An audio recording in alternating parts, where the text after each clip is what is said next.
Guys, daily vlog day 6. അപ്പോൾ ഇന്നത്തെ video ഒരു വിളവെടുപ്പ് വീഡിയോ ആണ്. ഡ്രസ്സ് കണ്ടാരും നോക്കണ്ട, ഞാൻ ഒരിടം വരെ പോയിട്ട് വന്നതാണേ.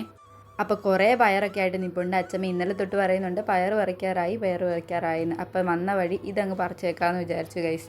ഒരെണ്ണം നമ്മൾ വിത്തിനായിട്ട് നിർത്തിയിട്ടുണ്ടേ. സത്യം പറഞ്ഞാൽ ഇത് വെച്ച സമയത്ത് ഇതിങ്ങനെ പറിക്കാൻ പറ്റുമെന്ന് ഞാൻ വിചാരിച്ചതല്ല കേട്ടോ.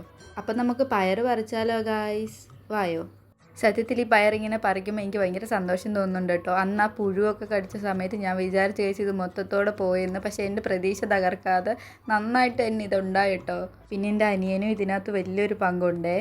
ഇത്രയുണ്ട് കേട്ടോ ഈ പയറിൻ്റെ നീളം. ഇത് ഇത്ര ആവത്തുള്ളെന്ന് തോന്നുന്നു ഗൈസ്. അത്യാവശ്യം നല്ല നീളമുണ്ടേ. ആദ്യം പറഞ്ഞാൽ നമ്മുടെ ഇങ്ങനത്തെ ചെറിയ ചെറിയ ആവശ്യങ്ങൾക്ക് വേണ്ടിയിട്ടുള്ള പച്ചക്കറികളൊക്കെ നമ്മൾ സമയം കിട്ടുന്ന പോലെ ചെറിയ രീതിയിലാണെങ്കിലും ചെയ്യണം ഗൈസ്. ഇതെൻ്റെ വീടിൻ്റെ പുറകിൽ ചെറിയ ഭാഗത്താണ് ഞാനിത് വെച്ചേക്കുന്നത്. ഇത്രയും പയർ കിട്ടിയിട്ടുണ്ട് കേട്ടോ. ഇതിൻ്റെ കൂടെ നമുക്ക് കുറച്ച് കാന്താരി മുളക് കൂടെ പറിക്കാവേ. കുറച്ച് കാന്താരി ഞാൻ അപ്പുറത്തുനിന്ന് പറിച്ചു വെച്ചിട്ടുണ്ട്. ഇവിടെ നിന്നും കൂടെ ഉള്ളതങ്ങ് പറിച്ചെടുത്തേക്കാം കേട്ടോ. സത്യം പറഞ്ഞാൽ വേറൊരു സന്തോഷം എന്ന് പറഞ്ഞാൽ ഇന്നലെ എൻ്റെ യൂട്യൂബിൽ 200 പേര് സബ്സ്ക്രൈബേഴ്സ് ആയിട്ട് വന്നു കേട്ടോ. അതെനിക്ക് ഭയങ്കരമായിട്ട് സന്തോഷമായിട്ടുണ്ട്.